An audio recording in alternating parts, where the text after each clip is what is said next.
They never heard about the new federal state of China from the mainstream media. They were so shocked to see our presence. Yeah. Yeah.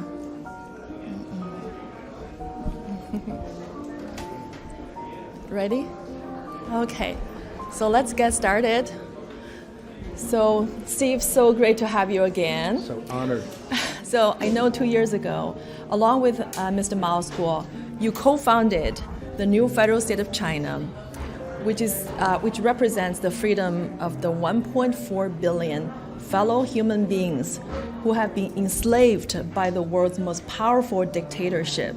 So basically, Mao's school and you co-ended the biggest modern slavery of our time.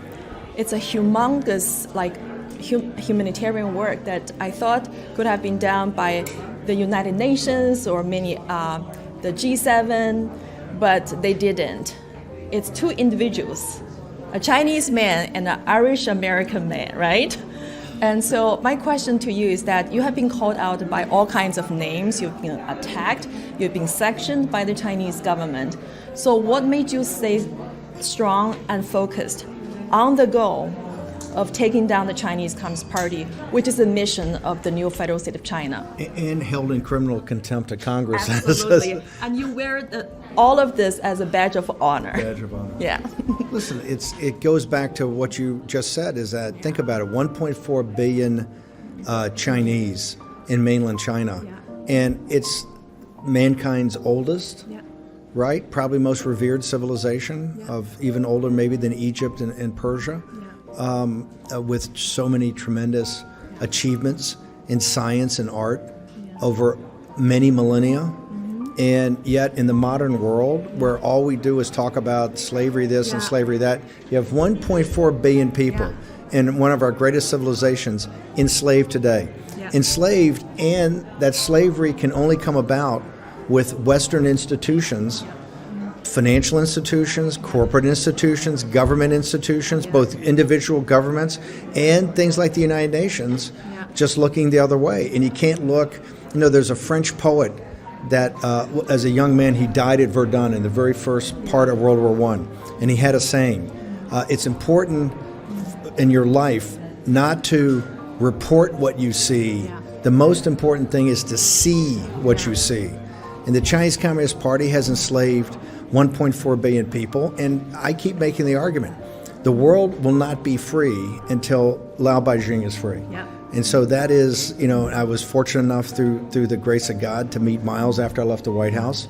And, I just saw he had the fighting spirit. He's taught me so much about China. Although I'd spent a lot of time in China, I began to realize I knew very little about it. So it's just been an honor and such an important part of my life to be some small part of taking down the CCP. Absolutely. So June 4th, to us, the freedom-loving Chinese people, is like 76 to the American people. It's our Independence Day, and we declared independence from the world's most monstrous dictatorship.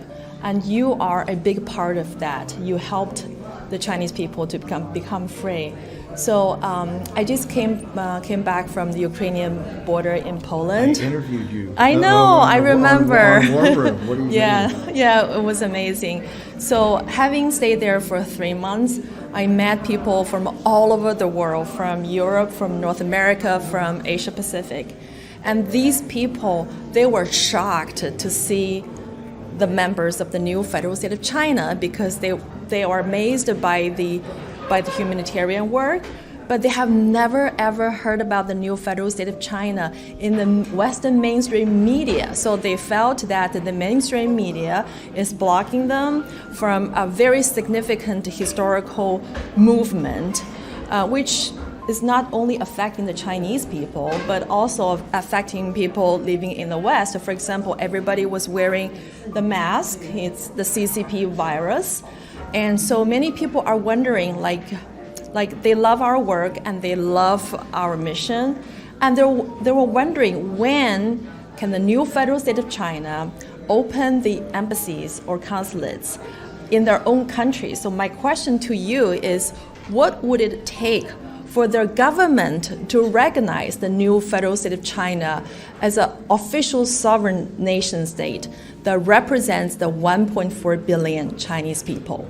Look, I think it's a great question. And remember, the new federal state, today's the second anniversary, right? Yeah. Been in for 2 years.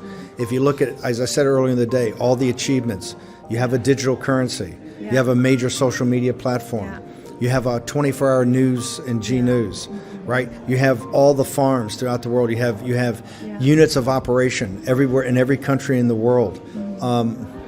You have G Fashion. You have many things on the cultural side, which no organization in history. If you look at the beginning of the American Republic, in the first 2 years, we signed the Declaration and we fought the British, but it was just starting to come together. Your momentum is tremendous, and I think that is why what happened on the Polish-Ukrainian border was so important, because really you stepped forward for the first time and people saw what Miles calls the new China and the new Chinese. Yeah. And you could see how it resonated with people. I mean, I would sit there and watch your guys' footage all day long on Getter, and it was incredible. And I think that the next step is clearly, I mean, you've got the feedback from people. Why don't you have an embassy? Why don't you, the CCP is all about suppression of overseas Chinese. Yeah. It's about monitoring overseas Chinese or forcing overseas Chinese to do their dirty work against the will of the individual Chinese people.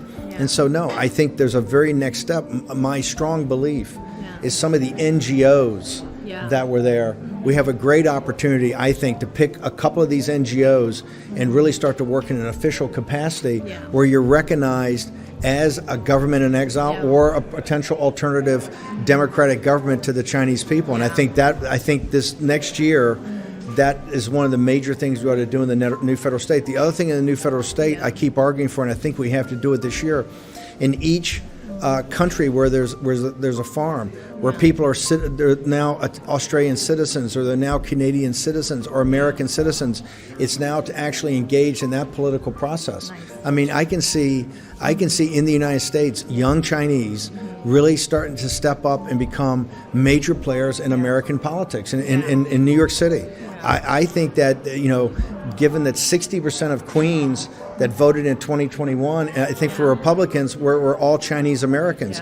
Most of those were first generation. That is just, so on every front, whether it's building a new digital currency, it's building G Fashion, it's making Getter a major social media platform, it's this major volunteer work on the border of Poland and Ukraine. And remember, the power of that is that it started out to help the Chinese nationalists capture, but you stepped there the last 2 months. There were no Chinese coming. You were helping people throughout the world. Everyone. It was so amazing. Ukraine. So the next step, I think, is twofold. One, engagement in the political process in home countries, right? And one of the reasons for that is to show the world that the CCP's lying. Yeah. When they say China can't handle democracy, they say China can't handle a democratic process. They say China can't become a republic, right? That's a lie. And the lived experience of new federal state warriors, fellow fighters in their home countries is going to be very powerful. So I think, look, this next year, as we sit here next year, the discussion will be what NGOs start to recognize us. And I'll also tell you, when they start recognizing the new federal state, there'll be a firestorm, because Beijing will not take that lightly. And